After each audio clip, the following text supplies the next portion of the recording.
All right, thanks everyone for that. That was great. Good to see everybody up and moving and lively. But before we get started for tonight, I just want to share a Bible verse for everyone. Now, this Bible verse is very important. So this Bible verse is, you can say, like our theme for all of the teens group this school year. Okay, so I'll read it for us, and it's found in Colossians chapter 1, verse 15 to 17, and it says, "The Son is the image of the invisible God, the firstborn over all creation. For in him all things were created, things in heaven and on earth, visible and invisible. Whether thrones or powers or rulers or authority, all things have been created through him and for him. He is before all things, and in him all things hold together." Now, in case you didn't know yet, the him that they keep talking about is the Son of God, Jesus.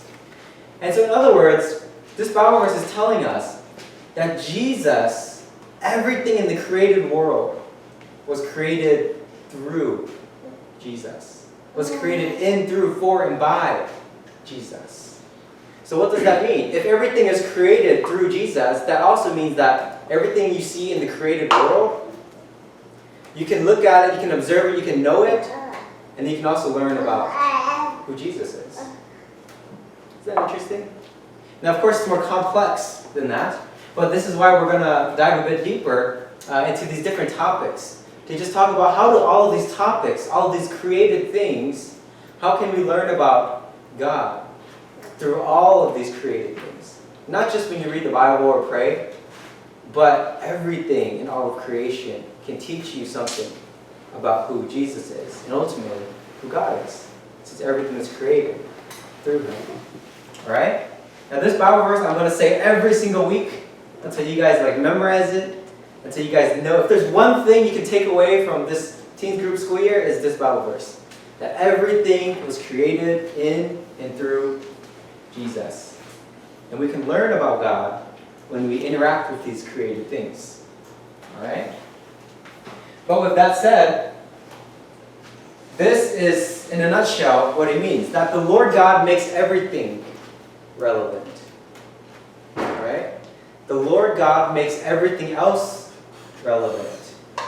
And the question we must ask all the time is, how is fill in the blank with whatever topic you want relevant to God? Rather than this question, how is God relevant to fill in the blank? Because when we ask how is blank relevant to God, we're truly showing that God is the starting point of everything else. And that everything else only matters, everything else only has meaning because of God. But if we ask the other way and we say, how is, for example, today our topic, how is LGBTQ relevant to God? That makes more sense. To say, wow, it's only because of God can we understand LGBTQ. But if I ask, how is God relevant to LGBTQ? Then I'm saying that, well, LGBTQ is the starting point. And God is just something I add onto LGBTQ. And we don't want to say that at all. We need to say that God is the source of everything. Alright? So that's the question we must ask today. But before we do that, I'm going to show you a bunch of logos. You guys have to tell me the brand name of that logo and what are they known for. Alright? First one. Nike. What are they known for? Shoes. And anything else? Athletic wear. Yeah, athletic. Controversial advertising. Controversial advertising. Yeah, that's everybody. Alright, next. Chick-fil-A. Chicken sandwiches with cows as their representative. Yeah, there you go. James Christian. Chicken. Yeah, there you go. Next. Look closely. I'm sure you know. I'm sure I know. I'm sure I know. Science? Nope, wrong. Those points don't even fit into the things. Oh, that's Nicole, do you know? Yamaha. Yamaha, wow. Oh! The piano brand. Yeah. This shows that I hate music. Vehicle. Only my sister has a Yamaha. Yeah, so if you look at the Yamaha logo, sometimes people always ignore this because it's kind of like, who cares? We see I thought the Yamaha logo was just Yamaha. No. Yeah, me too. It's both. Yeah, it's both, depending on what product it is. Yep, so instruments for that one. Then there's a Yamaha. That was not Yamaha, yeah. What was this one? Honda. Cars, yeah. Anything else? Something to do with your ads. Yeah, motors. Honda also makes motors, motorcycles. generators. All right, next. LGBT flag. LGBT. Oh, okay, so you guys know. So tell me about it. You guys tell me about it. What does this flag mean, or what does... Tell me something about LGBT. That you've heard of Pride? Okay. What else? Pride Month, June. Yeah, June. Yeah, Pride Month is June. That's a good one. Do you guys know what the letters stand for? Yeah. Great. LGBT, well, anyone knows what it stands for? Lesbian, gay, bisexual, transsexual. Yep. And then a bunch of other stuff. Yeah, a bunch of other stuff. Following it. But that's the 4 main ones, yeah? Okay, anything else about that? So you said June is Pride Month, lesbian, gay, bisexual. A lot of schools support it and have like posters in their classrooms saying we support all of Oh, that. okay. So have you guys seen that in your own classrooms? I don't know.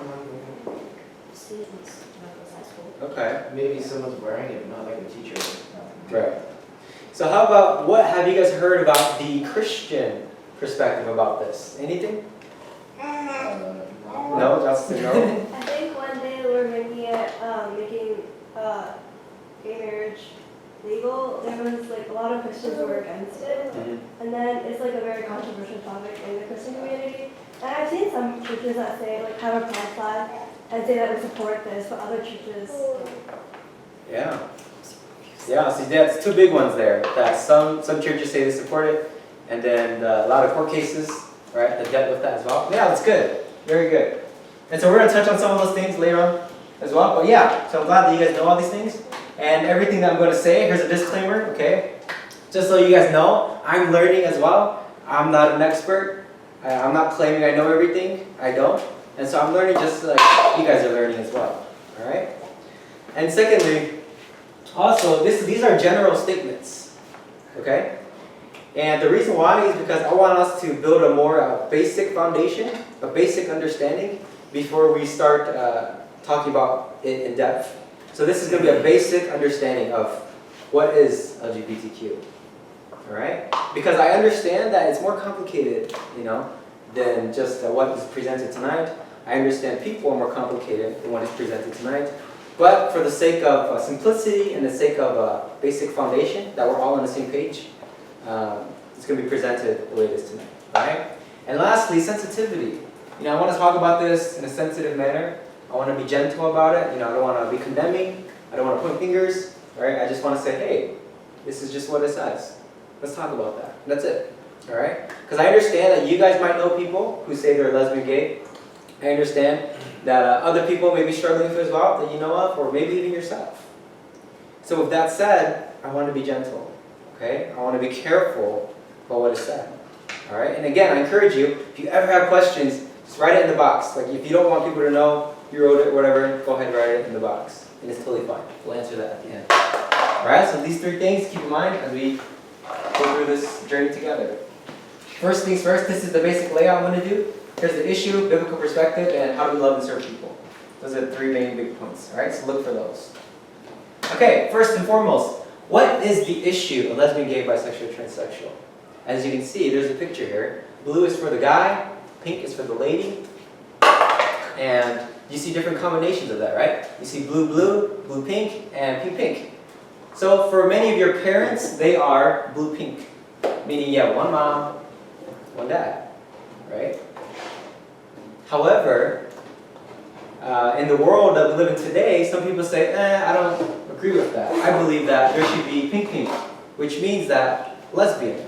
And lesbian means that, for example, if I am a woman, and I say that I believe that my romantic interest, my romantic feelings come from only women, then that's why I say I'm lesbian. All right? Now, on the opposite side, as a man, if I say that I'm a man, and I say that I get my romantic feelings met through other men, that's the way I'll pursue it and live it, then I say I am gay. So that's the G in LG, right? And then B is bisexual, which means that you say that you get it from both sexes, okay? So male and female, all right? Now transsexual, I'm not going to get into that too much today. I'm going to save that for the gender fluidity unit. So today it's just going to be mostly lesbian and gay, okay? And so that's the main issue here, is that instead of one man and one woman, now, these days, it is woman and woman, and man and man, who can have the same privileges, the same rights as many of your parents as a married couple. Legally, legal protection and recognition from the state, and taxes and like all of these things. They can have all of the same things here. That is the issue in a nutshell. All right. Now, as we dive a bit deeper into that, we also see this. How do people know if they are LGBT? And simple answer: sexual orientation. Or, as you see on the bottom, in other words, relationships that meet the needs for love, attachment, intimacy, sexual needs, emotional needs, and whatever they're attracted to. And so just to be clear, a lot of this information I'm getting is from the American Psychological Association, APA, and also World Health Organization, okay? So just so you know, these aren't my thoughts, right? I'm not just sitting here and observing people and they're writing these down. No. I'm getting a lot of these information from the APA and from WHO, which are pretty well-known and trusted organizations. Okay? And this is what they say. This is how people know, based off their sexual orientation. In other words, like I said earlier, whoever I feel that best meets my need for love, my need for emotional support, my need for my sex life, my need for attachment, my need for any of that. Whoever I feel that does that, that is who I will have a romantic relationship with. So like I said, if it is with another man, if that man meets my needs for love, for emotional needs, for support, for my affections, then that man I would determine to be basically my husband. And same thing if you're a woman, but with another woman. Okay? So it's based off of sexual orientation, it's based off of relationships. It's based off of who do they believe can best meet their desires, best meet their needs. Okay? With that being said, that is how, generally speaking, they know. But not only that, what causes someone to have a certain sexual orientation? What are the factors? Why do they feel this way? And, most people would believe that, like it says, nature and nurture is very important. And generally, they feel like they don't have a choice. For example, I didn't choose to love another man romantically. I didn't choose that. I just feel it. It just happens.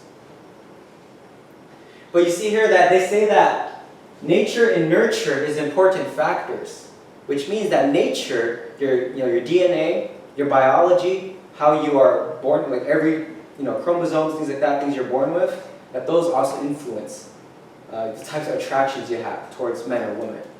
And secondly, nurture, which means how you were raised and the values that were taught to you. And so people believe that these two things are very important. However, APA and WHO, they don't go into too much detail about these things because they're complex as well. A person's life is pretty complex. However, from my experience, I have met many people who struggled with same-sex attraction because of their past experience, because of the way they were raised. And even some people who say they're Christian and they struggle with these things. Like I know another Christian guy who struggles with being attracted to other guys. And he said that the reason why was because when he was younger, some horrible things happened to him that really changed his perspective on life. And now he views other guys as attractive, as romantically attractive. All right? So this is to say that, how does this happen? Well, it's complicated. But we know for sure that nature, how they're born, and how they're raised is very, very important. So I would encourage you, if you know anybody who says that they practice lesbian or gay lifestyle, ask them, hey, how do you know? And what happened? And of course, you ask them this out of trust, right? Out of building that relationship with them. So I would encourage this for you guys, all right? How people would know. And in the sense of not feeling like they have a choice about their sexual orientation, I don't have a choice. I didn't choose to have other men be my source of love, my source of emotional support. I didn't choose that. It just happened. In terms of that, Also keep that in mind as well. That many times when you hear people say, people who practice lesbian gay lifestyle, when they say, I was born this way. If God didn't like gays and lesbian, why did he make me this way? These are common phrases that you would hear. Okay? And this is where it would come from. They feel like they didn't choose this. They just have it. It was just is. That's how they may feel. Alright? But along with that, here we're going to break it down a little bit more on some of people who practice lesbian and gay lifestyle, some of their assumptions. And so here's a basic definition from Cambridge Dictionary. What is assumption? It is a willingness to accept something as true, without question or proof. In other words, assumptions are the ideas in our life that we just think are true. They don't need to be proven. We just know it's true. And those are the ideas, the assumptions in our life that we build everything else upon. So here's the examples for that. For lesbian and gay lifestyles, here are their assumptions. Here are the ideas in their life that they believe is just true. It doesn't need to be proven, it's just true. And then based off of these assumptions, they build this whole lifestyle of lesbian and gay. So here we go. First one, dualism. Dualism basically means that my physical body cannot tell me what to do. Okay? The thing that tells me what to do is my feelings and my thoughts. But the limitations that my body puts on me, it should not stop me from doing what I want. Alright? So what they mean is that the body, they separate the body and the emotions. We hear this a lot. When, like in our world today, people separate the body and the emotions a lot in life. And we see this most profoundly in lesbian and gay lifestyle. Now the obvious thing is the reproductive issue, right?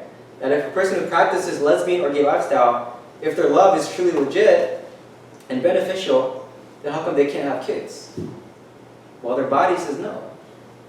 But their feelings say otherwise, and they listen to their feelings instead of what their bodies is also trying to instruct them how to live life. Alright? Secondly, identity. For many, many lesbian and gay, their identity is based off of themselves. You can't tell me who I am. I can tell myself who I am. If you tell me that I'm not gay or I'm not lesbian, I'm not going to listen to you. Because you can't deny and you don't understand the feelings that I have and the thoughts going in my mind. So regardless of what my community is telling me about my identity, I'm not going to listen. My identity is only based off of whatever I think is right and true. I don't care what my parents think. I don't care what my friends think. It just matters what I think. And that's who I believe I am. So my identity is based off of me. Okay? This is another assumption, another idea that's unproven that lesbian gay lifestyle is built upon. Alright? And thirdly, to be human means to be sexual. Or to be human is to be romantic. That if I can't practice a romantic relationship, then I'm not human. To be human is to be romantically involved with somebody. And again, if I can't do that, then you are denying me my humanity. You are stopping me from fully being human. Therefore, I need to make this my right. I need to make it a legal issue in order to make sure that I can fully be human by having romantic relationships. Okay? So they may define being human as having romantic relationships. That's what it means to be human. And lastly, love.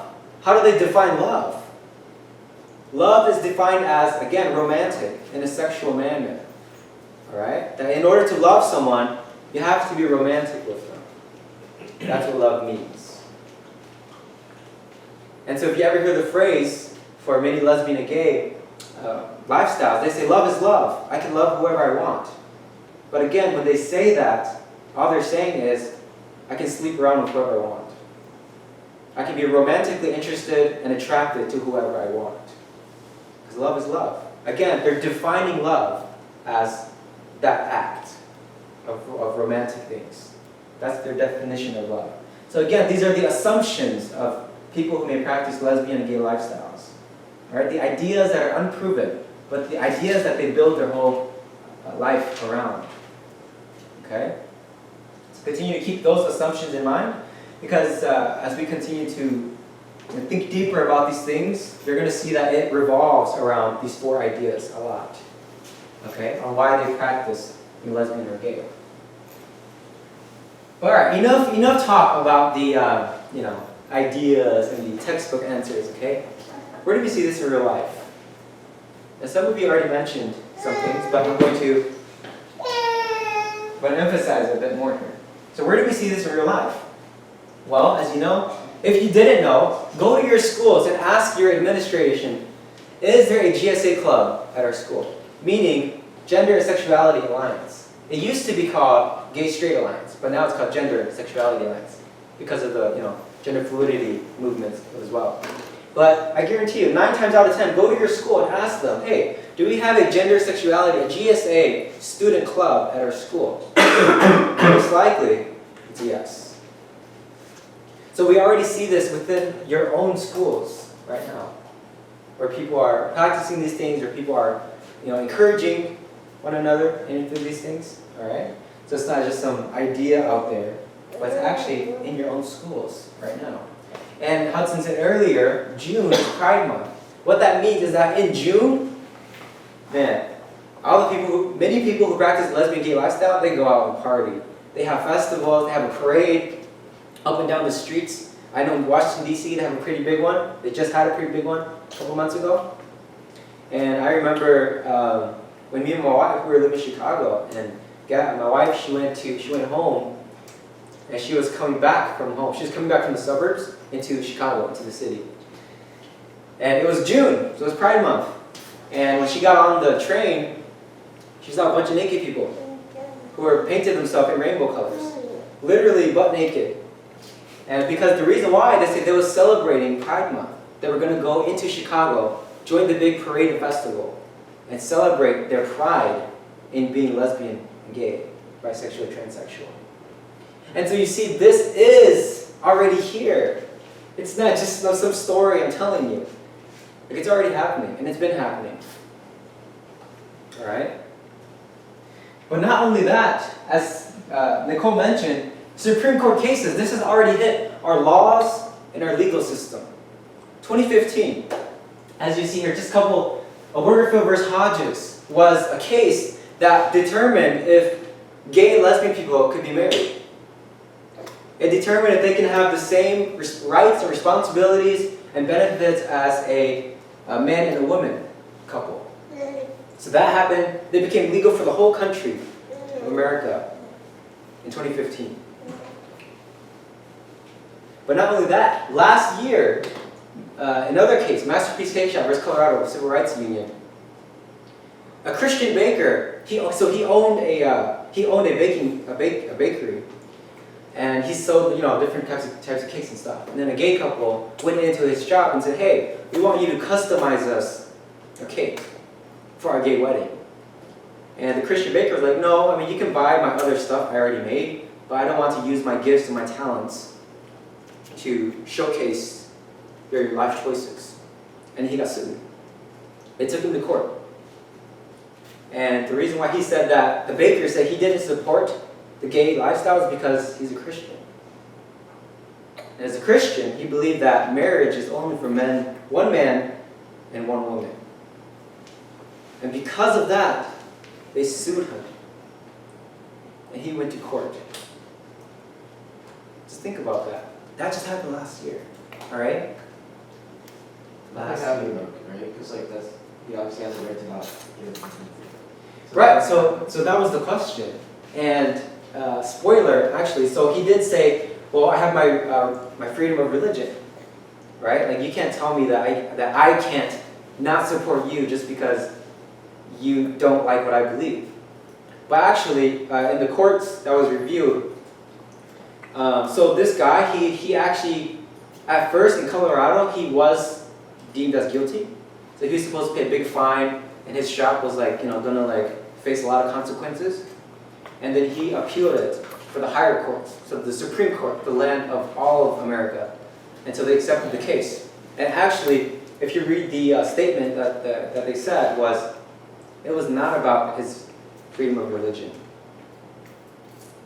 So this Christian baker, he was able to go free without penalty, but not because of his freedom of religion. It was because of a technical mistake that the Colorado courts did. Because in any court system, the judges are supposed to be fair, right? They're not supposed to be biased. But in Colorado, they were. They automatically assumed that because he was Christian, he's automatically discriminating and he's biased. And so that's why they thought he's guilty. But then the Supreme Court said, actually, the Colorado courts, they had a biased decision. So we're going to reverse that and say the guy is not guilty. But as Justin said, can they really do that? Yes, they can. It was not about the guy's freedom of religion that saved him. It was because of a technical failure in the Colorado courts. So that means that just because you say that, oh, my freedom of religion protects me, I wouldn't be so sure. So we gotta be very, very aware here, right, of what's going on. Yeah. Don't shops refuse service all the time? So Yeah, they can. However, there's been recently a lot of new laws that's been passing through that you can't refuse service based off of sex, male or female, and then now race, obviously, and now they also added sexual orientation. And so yes, but not anymore. And so now they've did all these things. And keep in mind that this Christian baker, he didn't refuse their business transaction. He didn't say, oh, you can't buy anything. He just said, I don't want to use my God-given gifts to support something I don't believe in. But they could still buy his cakes. He just didn't want to make them a customized cake. All right? But this is real life that all of us need to continue to be aware about. This is pretty recent. All right? But along with that, we want to make sure here. Now I'm going to get into, okay, as believers, what should our position be? Okay? And I want to be very clear here, okay? That this is what we are not. Okay? There's been very many horrible examples of Christians that have done horrible things to the lesbian gay community. Alright? So let's be clear. This is what we are not. We are not Westboro Baptist. So this church, they're very, very aggressive.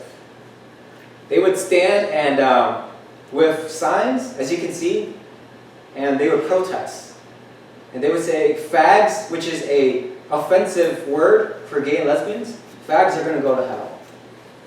And they're saying that God's judgment is on the gay people. America is being judged because they support gay people. This is what this church believes, and they protest it.